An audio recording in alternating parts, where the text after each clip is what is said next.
donc commencer. Donc pour rappel, la pratique, elle s'effectue avec les coussins, les briques, parce que donc les briques de yoga ça ressemble à ça, mais si vous avez un coussin c'est bien. Je vais en prendre un aussi pour vous montrer les variations avec le coussin. Voilà. Et puis on va débuter. Donc on va débuter dans la posture de l'enfant. Alors pour celles qui ont l'habitude, à part une petite posture nouvelle aujourd'hui, vous allez voir assez marrante, le reste vous pouvez vraiment effectuer tous les yeux fermés. Donc dans la posture de l'enfant, je vous invite à relâcher le front sur le sol. Vous pouvez écarter les cuisses à la largeur de votre tapis si c'est plus agréable. Sinon, vous déposez le ventre. Vous pouvez prendre un coussin ou votre couverture roulée pour mettre la tête sur le côté si vous avez du mal à garder le front au sol. Ça écrase parfois un peu le nez.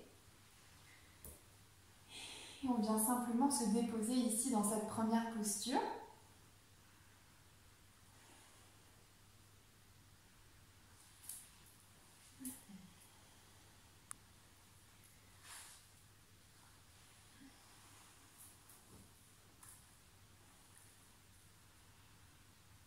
Je vous invite à fermer les yeux.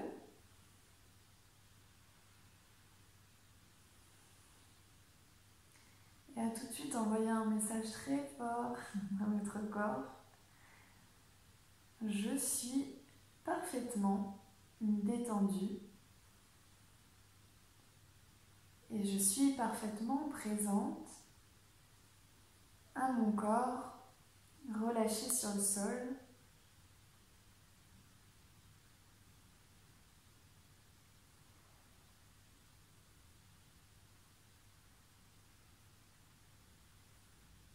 Tentez, essayez de faire abstraction du reste dans ce début de pratique.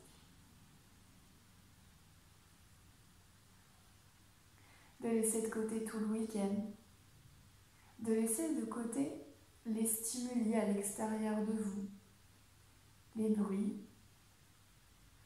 les picotements s'il y en a déjà. Si c'est présent, tout cela vous observez comme d'habitude, mais vous essayez d'effectuer un tri pour revenir sur le tapis.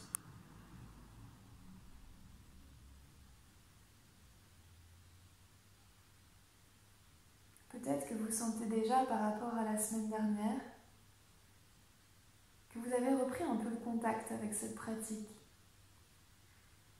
que le feu du yang est en train doucement de s'éteindre, de s'amoindrir, et que vous laissez de la place à cette énergie yin, à cette énergie plus douce, à cette énergie de repos, d'intériorité.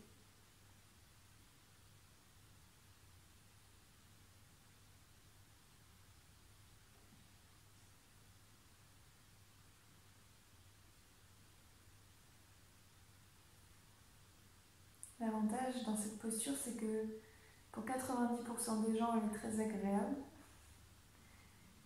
et que du coup, vous êtes moins perturbé par les tensions du corps et que vous pouvez faire cet exercice vraiment simplement de concentration sur la respiration ou bien justement chercher cette immobilité que parfois vous avez plus de mal sur d'autres postures, sur d'autres pratiques.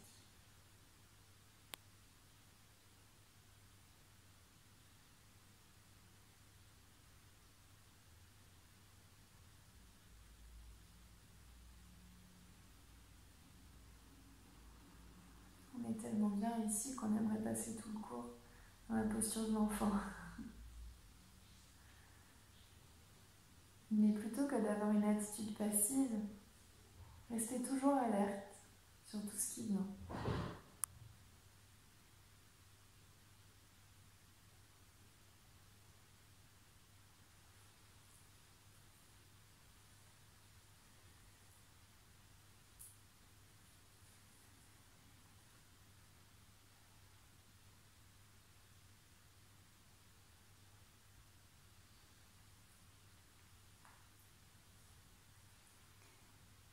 vous aviez la tête sur le côté, je vous invite vraiment à mettre le front sur le sol. On va simplement chercher justement à faire bouger un peu cette énergie. Ça va être tout léger. Vous allez avoir les mains bien vers vos pieds. Vous allez inspirer, décoller les mains et décoller les bras du sol. Donc les bras sont vers l'arrière. Et quand vous expirez, vous les relâchez au sol. C'est un mouvement tout léger. Donc le dos des mains est bien à plat sur le tapis. Quand vous inspirez, vous levez les mains et les bras du sol légèrement. Ne forcez pas, ce n'est pas l'objectif. Et on expire, on relâche. Je vous invite à le faire plusieurs fois à votre rythme.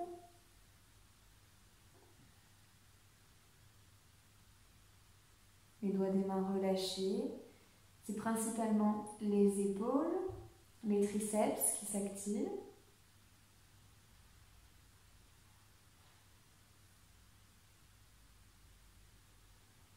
Très bien. Relâchez les mains, venez les poser de chaque côté de votre tête. Vous allez prendre appui sur les mains pour lever la tête. Et on va passer dans Anahatasana, la posture du chiot. Vous allez venir à quatre pattes. Et on va venir donc déposer les avant-bras. Je vous montre toutes les options pour que ce soit accessible pour tout le monde. La première option, elle sera ici. Vous allez simplement relâcher la tête. La deuxième option, vous allez ouvrir les coudes sur les côtés, déposer le front au sol. Et la troisième option, vous allez carrément aller le ventre sur le sol. Vous pouvez aussi mettre un coussin sous la poitrine ou sous le ventre pour vous aider et venir relâcher. Le bassin reste en haut. Vous pouvez être sur le coup de pied ou sur les orteils. On essaye d'avoir les hanches alignées avec les genoux, mais ça, c'est pas grave si c'est pas le cas. C'est juste pour vous donner une indication. Et on s'installe dans cette posture d'extension de la colonne.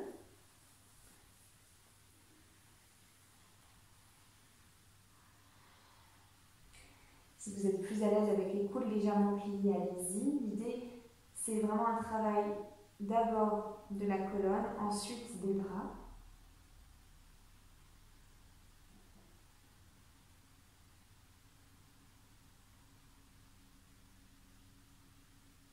Rappelez-vous dans chaque posture de commencer avec la notion d'endroit juste, d'amplitude juste pour vous, ce qui correspond à votre corps, ce qui correspond à votre état physique ce dimanche soir.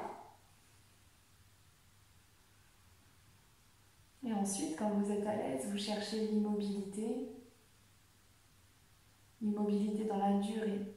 C'est ça, tout l'enjeu, toujours.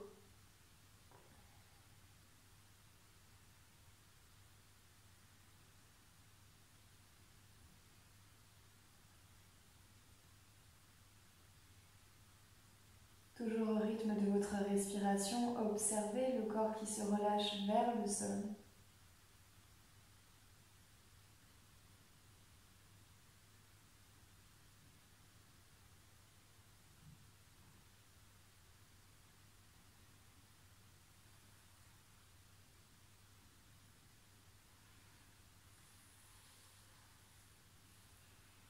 Le corps qui se dénoue de toutes ces tensions de la semaine.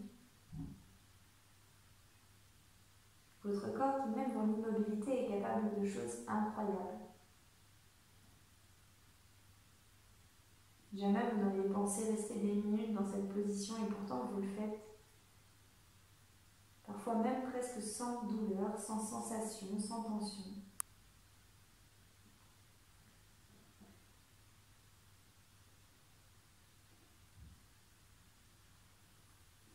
Et pour celles qui ont l'habitude, dans ces extensions arrière, vous pouvez poser le menton.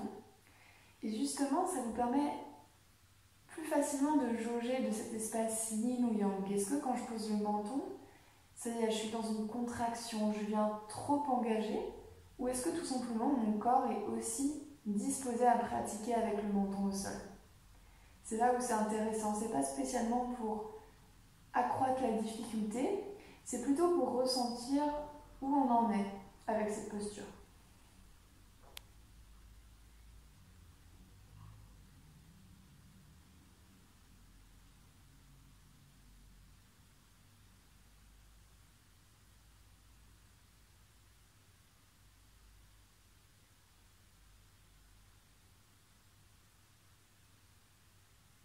À chaque moment, si c'est trop intense, rappelez-vous que vous pouvez bien évidemment modifier la posture. Vous pouvez plier les coudes, ramener les fessiers un peu plus vers les talons. Je ne donne pas une seule indication, je vous propose un éventail. Toujours.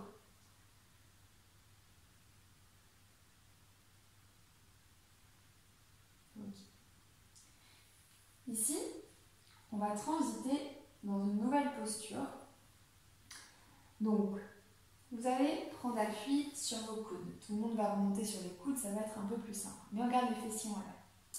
On va venir déposer le bras gauche sous le bras droit, ça vous connaissez, et on va poser la tête. Donc c'est l'épaule gauche qui est au sol, la tête, elle est tournée du côté droit. Bien. On va venir dans la posture si c'est accessible. Ça c'est la première option. La deuxième option, c'est la posture du panda qui roule.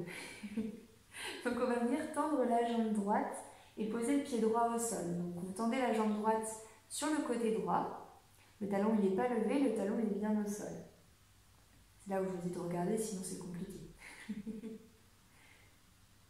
Donc mon épaule gauche est au sol, ma tête est au sol, je regarde à droite et c'est ma jambe droite qui est tendue sur le côté. Le bras gauche vient à l'arrière du dos. Et pourquoi il roule? Eh bien parce qu'on va venir essayer de lever tranquillement le buste, la poitrine vers le haut et le bras droit, on va essayer de le lâcher vers l'arrière. Donc c'est pas la posture la plus yin. C'est pourquoi, une fois que vous sentez que l'intensité est trop intense, vous ramenez bien l'oreille gauche sur le tapis et vous remettez la main droite derrière le dos. Mais vous pouvez travailler 30 secondes, 1 minute, ainsi. Les yeux fermés et la main droite qui pend vers l'arrière.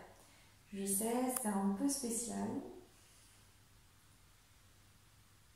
J'espère que vous avez tout compris. J'ai l'impression, de ce que je vois de loin, que oui.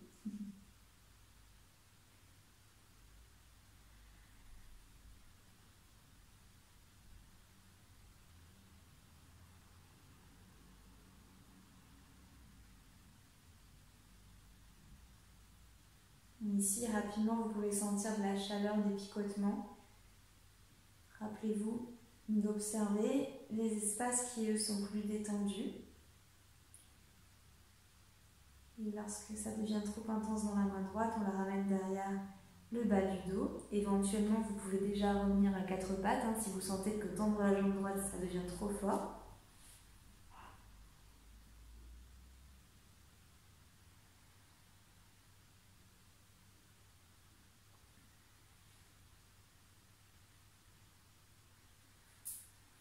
Et puis tranquillement, vous allez redéposer la main droite au sol, plier le genou droit, presser dans la main droite pour revenir à 4 pattes et on va partir de l'autre côté. Si vous avez besoin de prendre un temps dans la posture de la table, allez-y. Sinon, on repasse en dessous. On vient placer le bras droit sous le bras gauche, de sorte à poser l'épaule droite au sol, la tête au sol. Quand on est à l'aise, on tend la jambe gauche du côté gauche dans le prolongement de la hanche. Il n'y a pas d'histoire d'alignement, c'est comme vous voulez. Et on essaye de se mettre en appui sur cette épaule droite pour ouvrir la poitrine vers le haut, le bras gauche vers le haut, et on essaye de le faire partir vers l'arrière sans décoller le pied gauche. Donc ce qui n'est pas évident, c'est pour les cervicales aussi. Donc essayez quand même de garder l'oreille droite en contact avec le sol. Vous pouvez amener rapidement le regard vers le haut ou bien le garder simplement en direction de votre main droite puis fermer les yeux. Ça c'est vous qui sentez. Si vous sentez de la contraction au niveau des cervicales, vous relâchez.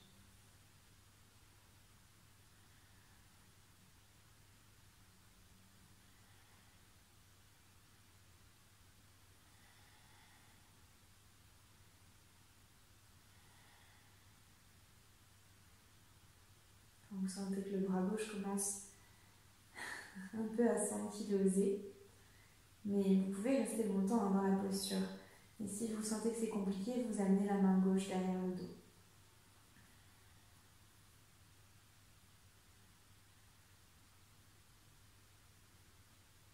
Donc on continuez ce travail long d'inspiration et d'expiration. Et essayez encore une fois d'observer où vous êtes. Et vous passez dans le côté obscur du yang. Ou est-ce que tranquillement, vous arrivez à percevoir des zones où vous pouvez relâcher? Vous sentez ces points de contact du genou droit, de l'épaule droite, du crâne avec le tapis.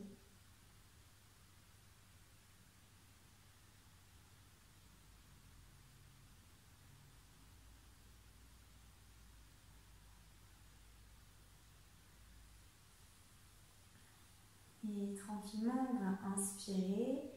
On va reposer la main gauche au sol. On va plier le genou gauche, le ramener à côté du genou droit. Presser dans la main gauche et revenir dans la posture de la table. Vous pouvez déposer les pieds sur les fessiers sur les talons et prendre votre couverture. On va passer dans la posture de la grenouille. Donc, pour celles qui ne connaissent pas, il est important d'avoir une couverture ou un foulard, en tout cas quelque chose qui puisse protéger les genoux et vous permettre d'ouvrir les hanches. Donc, je remontre une fois la posture de la grenouille. Plusieurs options. Vous pouvez garder les pieds proches de l'autre et venir écarter les genoux. Et pareil, relâcher les avant-bras vers l'avant. La différence par rapport à tout à l'heure, c'est que tout à l'heure on ne travaillait pas les hanches. Ici, vous allez vouloir écarter les genoux pour descendre les hanches. Donc, il ne faut pas être trop en avant, ni trop en arrière. On reste aligné genou-bassin. Quand vous écartez les pieds, c'est plus intense. Mais on peut chercher à descendre davantage et davantage. Donc vraiment, vous n'allez pas tomber, vous allez garder appui sur les coudes. Celles qui sont vraiment à l'aise peuvent relâcher la poitrine sur le sol. Mais attention, pas de bassin vers l'avant, pas vers l'arrière. On reste vraiment aligné. Si vous ne le sentez pas, restez un peu plus haut, largeur de votre tapis et les avant-bras sur le sol.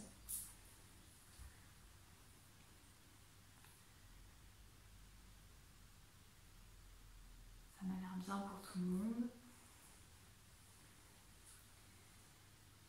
Donc ici, c'est l'occasion de se remémorer ce principe du yin, de la tension et de la compression. Donc là, ce qui se passe, c'est cette tension à l'intérieur des cuisses. Vous devez la sentir très rapidement, ça vient tirer. Et pourtant, on n'est pas dans la contraction musculaire. C'est vraiment la posture qui vient faire le travail toute seule, ou presque.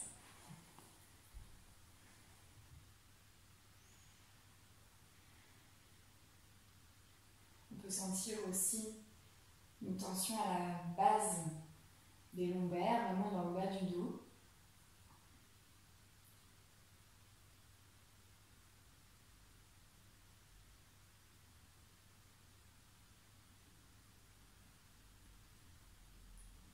Et à l'inverse, les compressions, c'est ces zones qui viennent vraiment se replier. Donc, par exemple, ça va être l'arrière de vos genoux, qui n'est pas ouvert mais bien fermé, dans cette posture où les genoux sont à 90 degrés, ou même si les pieds se touchent. Ça peut être également le pli de la hanche à droite et à gauche à l'avant. Là aussi, ça se rapproche du haut des cuisses, c'est une zone de compression.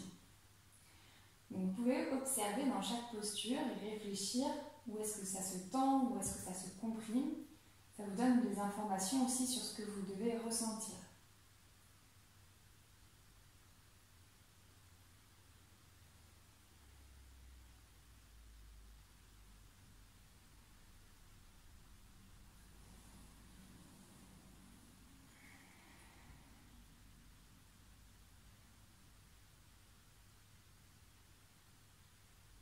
C'est assez intéressant dans cette posture, je trouve, d'observer justement le corps qui lâche naturellement. Souvent, on vient grappiller quelques millimètres, centimètres au fur et à mesure du temps qui passe. Et souvent, c'est naturel.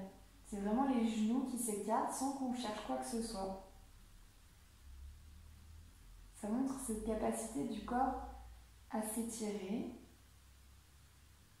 Mais au niveau énergétique aussi, à lâcher des tensions, à lâcher des choses qui ne vous appartiennent pas vraiment.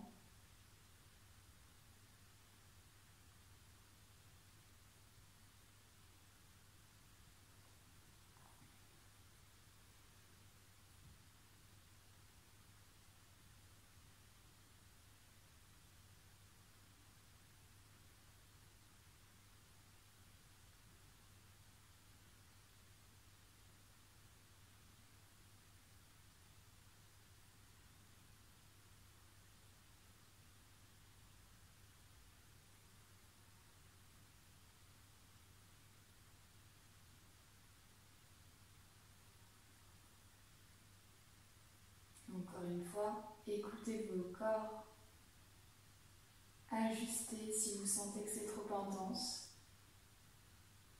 Laissez-vous aller plus loin si vous sentez que le corps est disponible pour cela.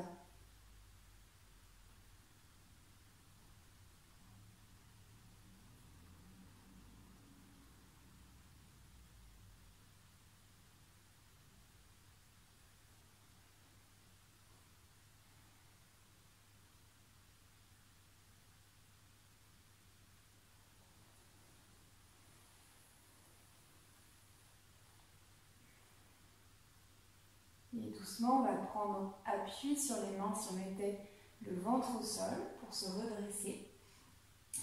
Pour tout le monde, que vous soyez sur les mains ou sur les avant-bras, vous allez venir ramener les pieds l'un vers l'autre. D'abord, ça c'est la première des étapes vraiment très importante. Et ensuite, vous allez essayer de ramener les genoux l'un vers l'autre, de faire glisser les genoux l'un vers l'autre, vers l'intérieur, de sorte à remonter les fessiers. Déposez les fessiers quelques instants sur les talons, relâchez avec les bras devant en posture de l'enfant. Simplement pour remettre un peu à plat au niveau des adducteurs.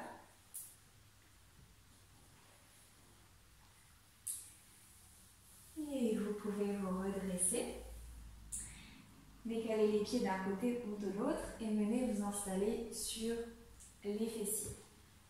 Donc je me mets face à vous pour que vous voyez mieux. On va venir dans la posture du lacet. Deux options.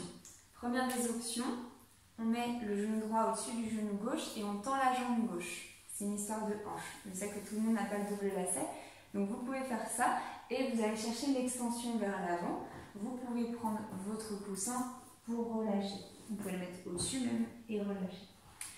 Pour celles qui ont l'habitude, on vient mettre un genou au-dessus de l'autre, genou droit au-dessus du genou gauche, on laisse les pieds aller de chaque côté. Donc ici, ça vient étirer les hanches, les fessiers sont bien à plat. Et pareil, on va venir relâcher vers l'avant pour prendre son coussin, ses briques. Et on vient tranquillement vers le sol. Donc voilà, genou droit au-dessus du genou gauche, la jambe gauche pliée ou tendue selon ses possibilités. Et flexion vers l'avant. Et on relâche la tête, on retrouve de nouveau son espace d'immobilité.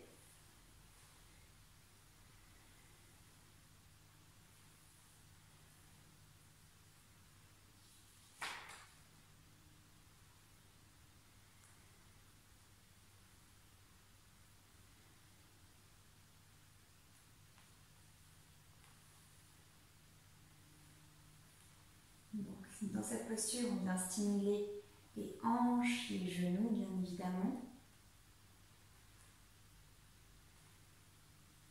C'est une posture qui vise à stimuler particulièrement le méridien du foie.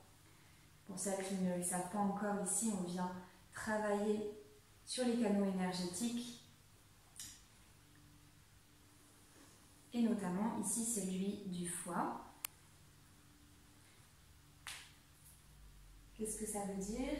Le foie, c'est un peu l'organe roi en médecine traditionnelle chinoise. C'est celui qui stocke le sang et qui est à l'origine de l'énergie du qi. L'énergie du qi, c'est un peu l'équivalent du prana, ce que je vous raconte en yoga classique. Donc c'est vraiment l'organe qui va être au cœur de l'âme psychique qui organise la vie. Donc souvent, quand le foie est un peu faible, on ne se sent pas très bien dans ses capacités à organiser, à diriger, à avoir une stratégie.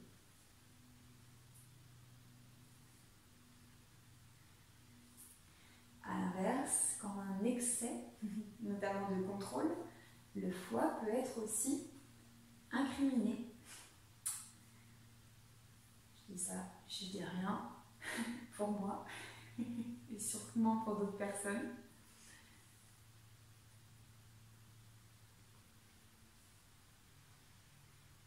Vous pouvez laisser tout ça de côté aussi et simplement veiller à observer tout ce qui peut se passer physiquement.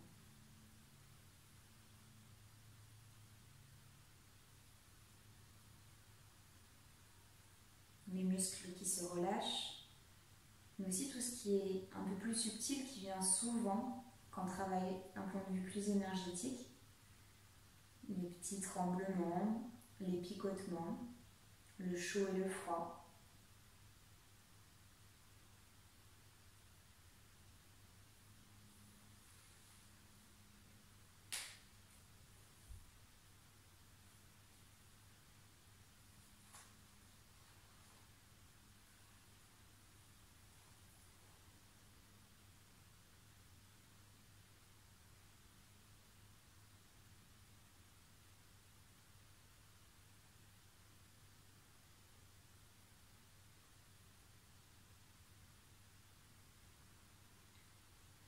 Puis vous allez inspirer, vous redresser. On place les mains devant soi, on lève les genoux, on lève un genou et on vient s'installer de l'autre côté. On passe le genou gauche au-dessus du genou droit et on vient relâcher les genoux au sol. On se réinstalle bien. Rappelez-vous, ici on est en ligne. Gardez relativement les talons proches des hanches. Plus vous écartez, plus c'est intense. Après, il faut arriver à descendre et rester 5 minutes. Donc, vous voyez comment vous vous sentez. De nouveau, peut-être il y a une zone un peu plus récalcitrante. Donc, on peut être aussi... C'est pour ça que c'est bien d'avoir un gros coussin et que j'ai pris celui-là en exemple. Vous voyez, assez épais. En général, c'est pas mal. Et on peut venir relâcher. Donc, toujours avoir la tête qui pense, pas évident en ligne non plus. Vous pouvez faire le choix aussi, dans certaines postures, de garder une verticalité, de relâcher le dos. Tant pis si vous avez le dos un peu rond, ça peut vous faire du bien entre les postures. Si vous sentez que les cervicales sont sollicitées quand vous pratiquez le yin, vous pouvez prendre ces alternatives. Et de nouveau, on relâche vers le sol. On laisse cette fois-ci la hanche gauche être un peu plus active.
Les moments de silence, ils sont aussi là pour vous laisser la place de vous écouter.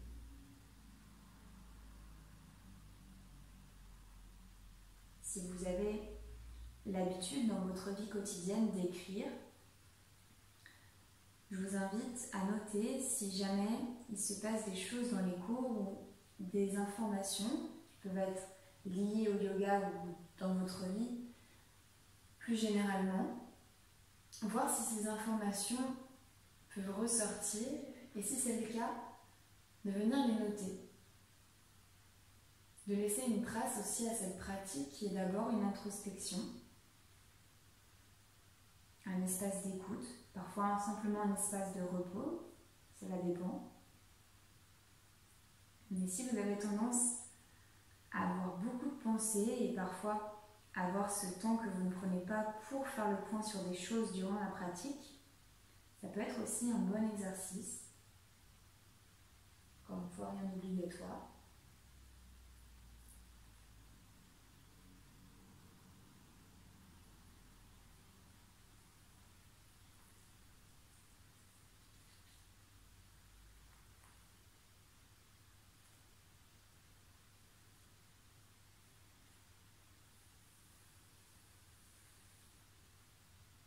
Et on va inspirer, relever le buste. Prenez le temps pour relâcher les tensions lentement. Un peu vite. Placez les mains devant vous. Venez pour tout le monde tendre les jambes. Amenez les mains le plus loin possible derrière vous. Quelques instants pour étirer au niveau du ventre, de la poitrine, du plexus solaire. Donc si c'est trop intense, vous remontez. Si vous êtes à l'aise, vous descendez. Le menton relâché pour allonger la nuque. Les pieds sont complètement mous, il n'y a pas d'intensité. Et on peut fermer les yeux dans cette posture de transition.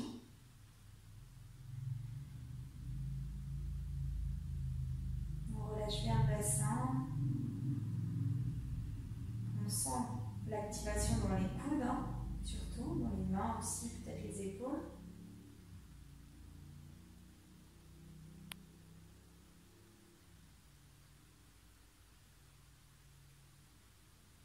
Et lentement, on va faire glisser les mains de nouveau vers les fessiers. Parfait. On va passer dans la posture de l'escargot. Alors, ce n'est pas une posture qu'on fait souvent, donc je vous invite à avancer un petit peu pour être à l'avant de votre tapis. Pour celles qui connaissent, c'est comme la posture que l'on fait après la chandelle, donc c'est la charrue mais avec les genoux repliés. Donc ici important, si vous n'avez pas l'habitude de la posture, si vous avez mal aux épaules rapidement quand vous faites la charrue, pour celles qui pratiquent avec moi, coussin sous les épaules ou couverture.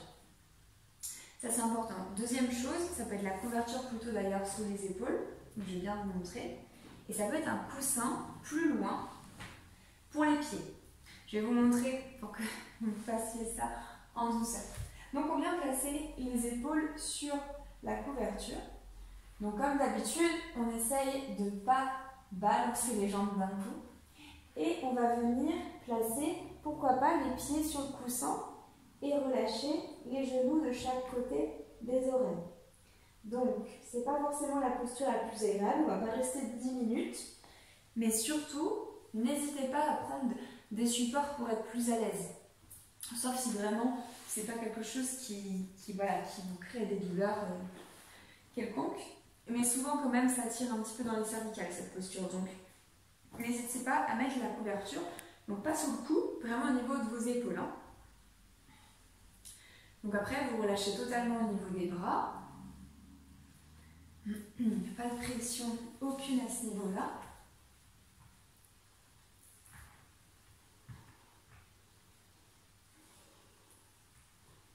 Et d'ailleurs, je vous invite, pour maintenir la posture, à avoir les mains, non pas à l'arrière, ce qui va entraîner un peu la descente, mais vers les pieds. Donc vous remontez les mains vers les pieds. Vous pouvez même mettre les mains sous les pieds.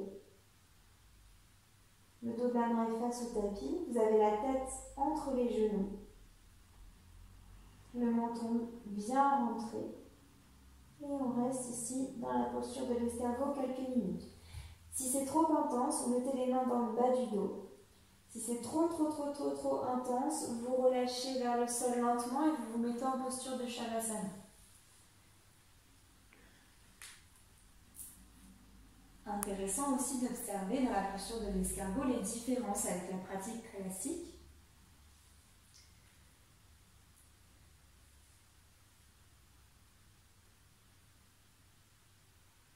Donc là, on observe un étirement intense de sa colonne vertébrale, bien sûr,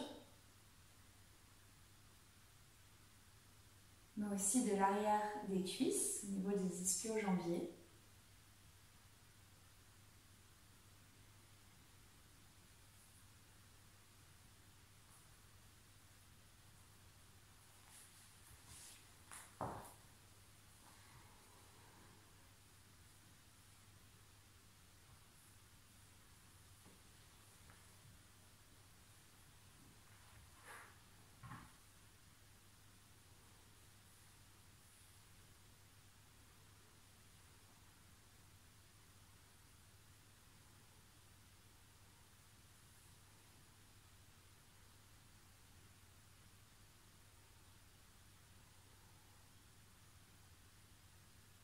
essayez de relâcher le corps. Je sais que c'est difficile, mais vraiment rappelez-vous posture après posture de toujours rebalayer, de vous assurer que vous ne contractez pas un petit doigt, une cuisse. Vraiment, on a souvent tendance à contracter, même quand on pratique depuis longtemps.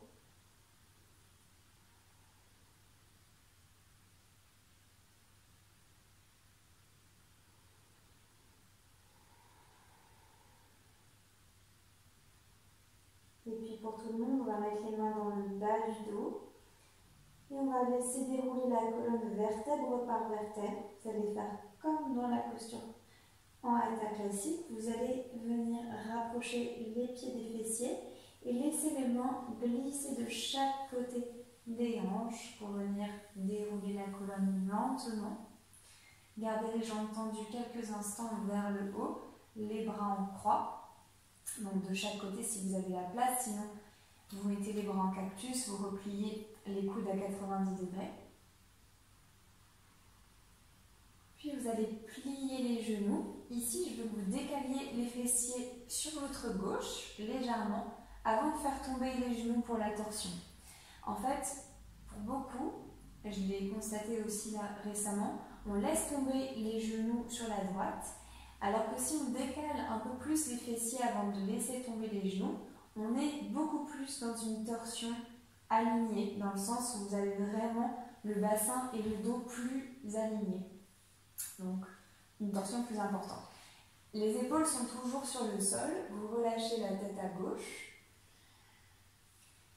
On viendra dans un second temps dans la posture du chat qui se tire la queue, mais en attendant, pour l'instant, vous avez vraiment un genou l'un au-dessus de l'autre et la tête qui part à gauche.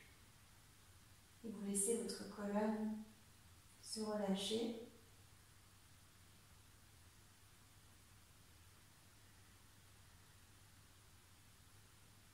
Je vais vous laisser vous concentrer sur un exercice ici. Vous allez inspirer, comme d'habitude, vous concentrer sur l'abdomen qui gonfle. Et à l'expiration, vous allez imaginer que vos lombaires expirent. Enfin, ça fait toujours rire ce genre de choses, mais là, vous avez la place dans le bas du dos pour imaginer vraiment qu'ici, ça respire. Donc, comme c'est en miroir avec le ventre, vous allez inspirer, gonfler le ventre et expirer, le ventre rentre et vous allez imaginer qu'en rentrant ce ventre, il y a vraiment de l'air qui sort derrière. Vous pouvez faire cet exercice pour vraiment intégrer définitivement cette respiration abdominale, même dans la pratique du yin. Donc, d'amplifier le mouvement vraiment physique, mais aussi par la visualisation, le mouvement plus subtil. Donc, je vous laisse garder cette concentration dans le nombril, par exemple, à l'inspiration. Et à l'expiration, l'air qui se relâche à la fois dans le nez et qui va vers l'arrière, vers le dos.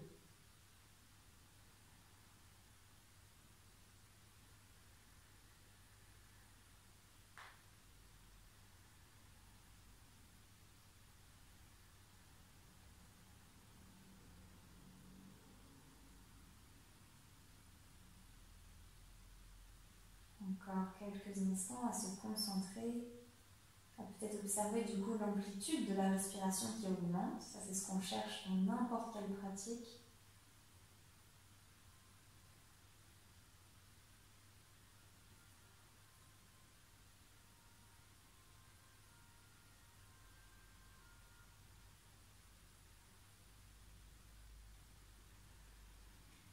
Et puis, on va passer dans la posture du chat qui tire la queue. Alors, c'est toujours assez marrant d'expliquer cette posture.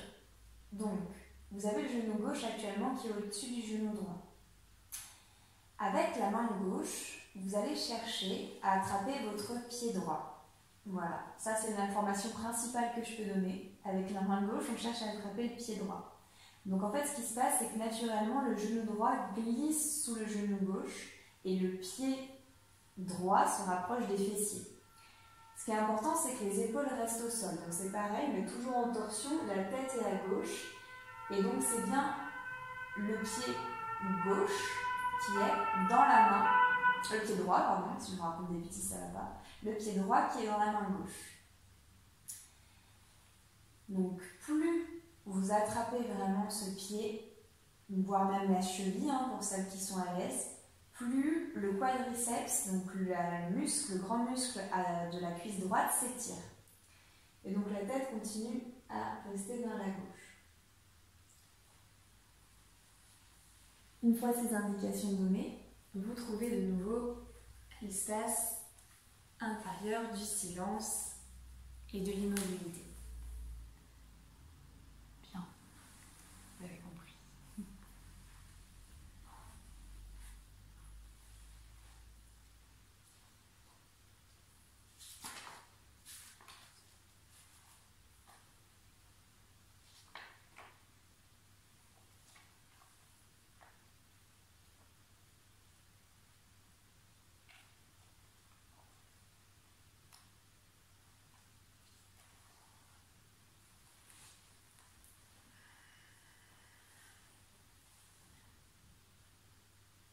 Ce n'est pas exactement les mêmes sensations que dans la posture précédente. Et si vous sentez que vous avez trop de pression pour maintenir le pied dans la main, relâchez légèrement. Ils peuvent rester vraiment en contact du bout des doigts de pied au bout des doigts de la main, sans forcément forcer. Ça va permettre de détendre un peu plus au niveau du bras gauche, notamment.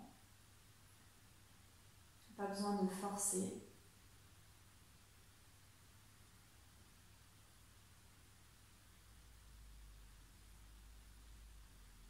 Il y a une forte compression qui s'opère à l'intérieur de la cuisse gauche, tout en haut, dans le pli de l'aine. Ça, vous pouvez peut-être le ressentir aussi en fonction de vos anatomies.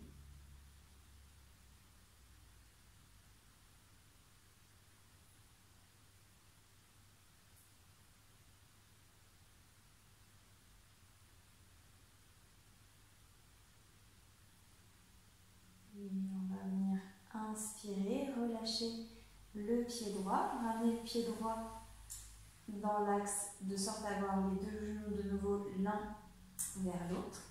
Et tranquillement, vous repassez sur le dos, vous décalez les fessiers sur la droite avant de basculer les genoux sur la gauche.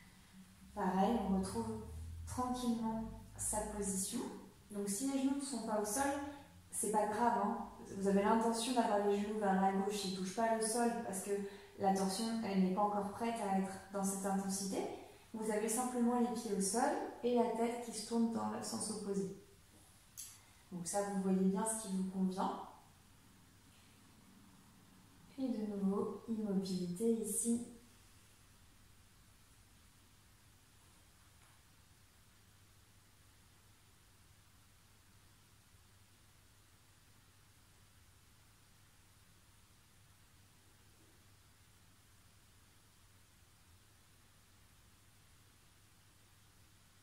Si vous voulez rajouter un mudra, donc mudra c'est position des mains, on va beaucoup en parler ce trimestre, pas qu'en ligne d'ailleurs. Vous pouvez mettre le pouce au-dessus, donc des deux côtés des mains, le pouce sur l'ongle de l'index, juste le pouce sur l'ongle de l'index. Et ici c'est une mudra, je dis un, c'est une mudra qui vient dénouer. Donc, dénouer, je vous laisse finir ce que vous voulez, dénouer ce qu'il y a à dénouer dans le corps, ou dans les émotions, ça marche pour lui.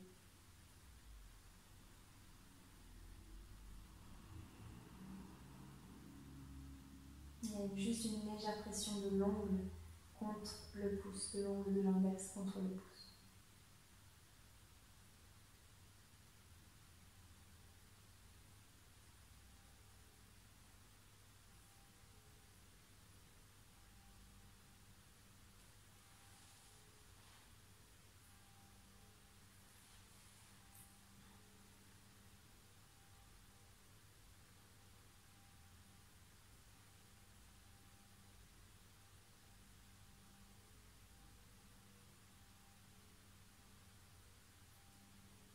Et cette fois-ci, vous pouvez relâcher la mudra, venir attraper avec la main droite le pied gauche, attrapez-le dans un premier temps pour vraiment ramener ce pied contre le fessier, puis ensuite vous pouvez vraiment avoir juste le bout des doigts en contact avec le bout des pieds.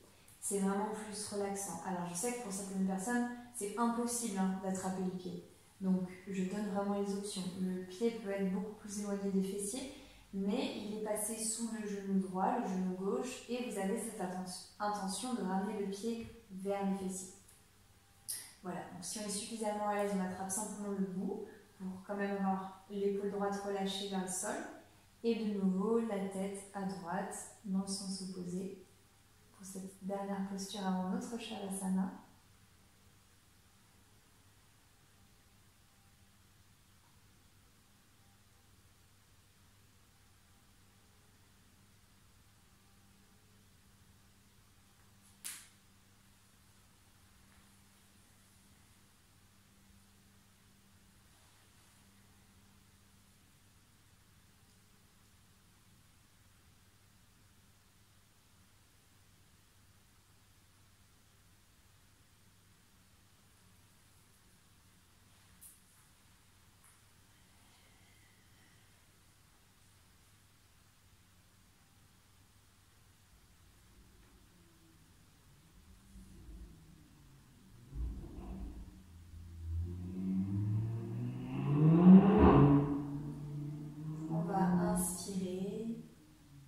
En expirant, on relâche le pied, on ramène le genou gauche sous le genou droit et on revient tranquillement sur le dos. Vous pouvez vous allonger pour votre Shavasana. Si vous avez toujours un coussin à proximité en plus de votre couverture, deux options. Première option les plus agréables, posez le coussin sous les cuisses ou sous les genoux. Ou deuxième option, dans le bas du dos. Donc, ça dépend de la hauteur de votre coussin, mais dans le bas du dos ou au milieu du dos. Ça dépendra un petit peu de la forme, mais vous pouvez faire l'un ou l'autre, pas avec une brique de préférence, sauf si vous êtes vraiment bien, plutôt avec un coussin pour que ce soit plus doux et léger. Et vous pouvez vous allonger, vous pouvez éteindre la lumière, vous pouvez faire tout ce que vous voulez pour les prochaines minutes de relaxation pour bien terminer ce week-end et être dans les meilleures dispositions pour entamer une nouvelle semaine.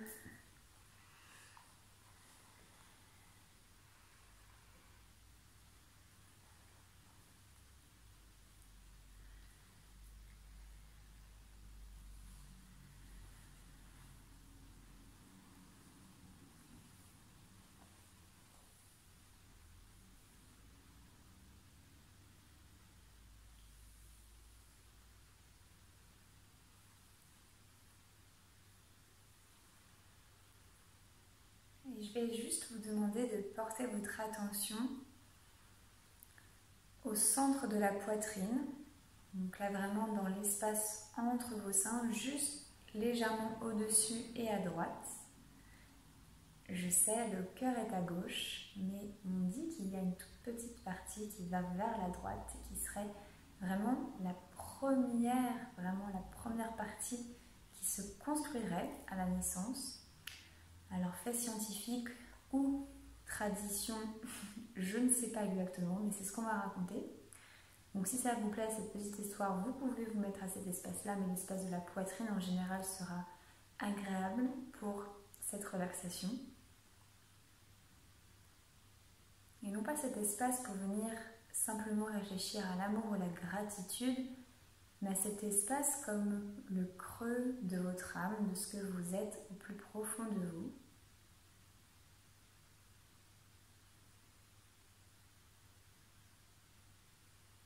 Sans vos étiquettes, simplement vous, ici à respirer, à vous connecter à cette essence au centre de votre poitrine.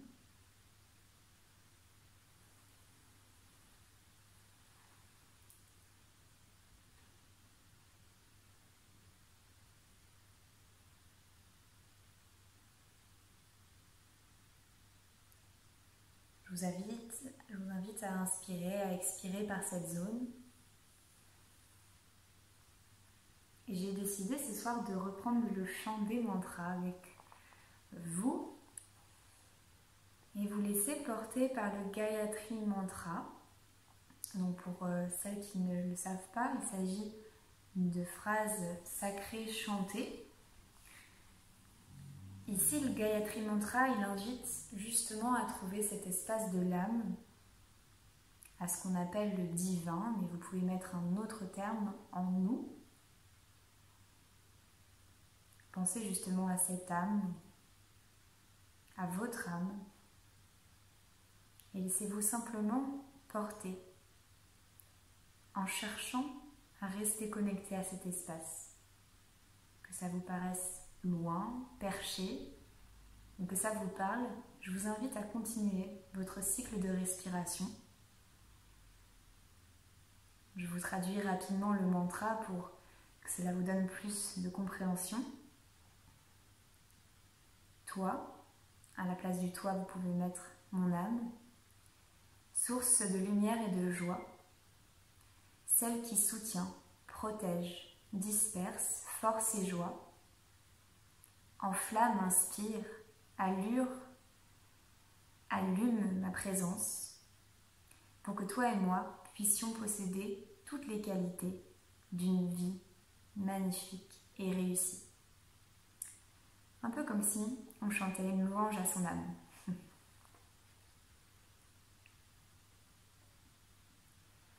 Om Bhuvah Svaha Tatsaviturvarenyam Bhargo Devasya Dhimai Dhiyo na prachodayat. Om Bhuvah Svaha Tatsaviturvarenyam Bhargo Devasya Dhimai Dhiyo na prachodayat. Om Bhuvah Svaha Tatsaviturvarenyam Bhargo Devasya Dhimai Dhiyo na prachodayat.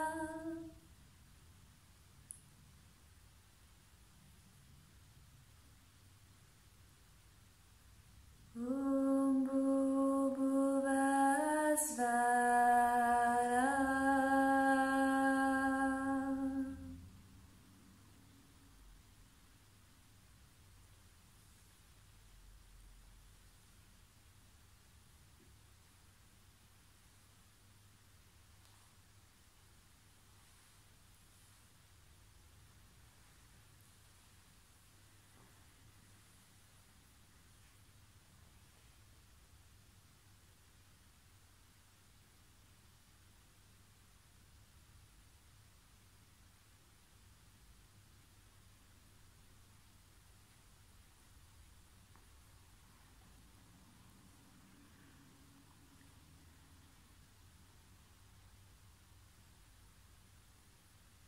Et on va quitter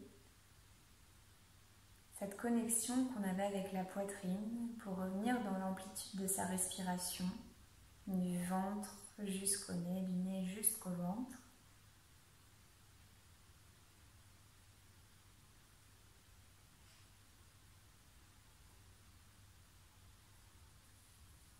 On se laisse dans cette bulle, dans notre bulle, chacune, unies ensemble et pourtant chacune dans son expérience.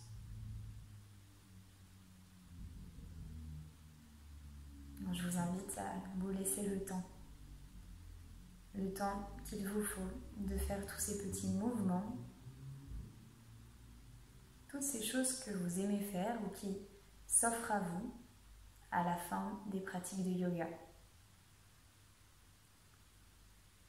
Vous le savez, ça peut être bâiller, vous étirer, bouger un peu plus, respirer plus profondément.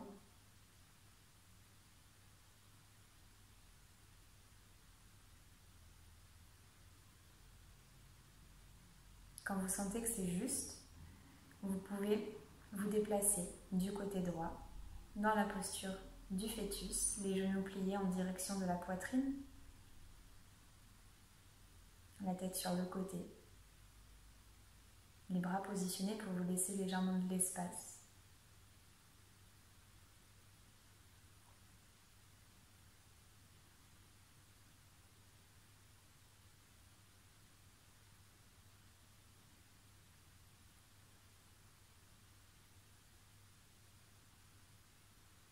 Puis vous pourrez prendre appui sur une main, revenir dans une posture de méditation, simplement pour terminer, dans une assise, dans une présence, une tranquillité.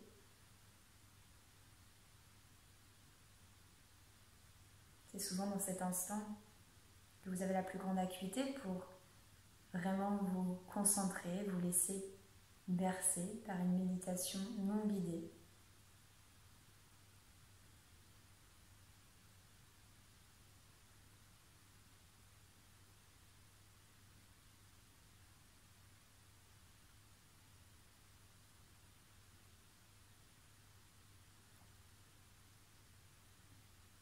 Et puis, on viendra placer les mains dans le Anjali Mudra, pouce par la poitrine et 2 mains jointes. On terminera comme d'habitude avec un Om. Vous pouvez chanter ou simplement écouter. On vient inspirer ensemble.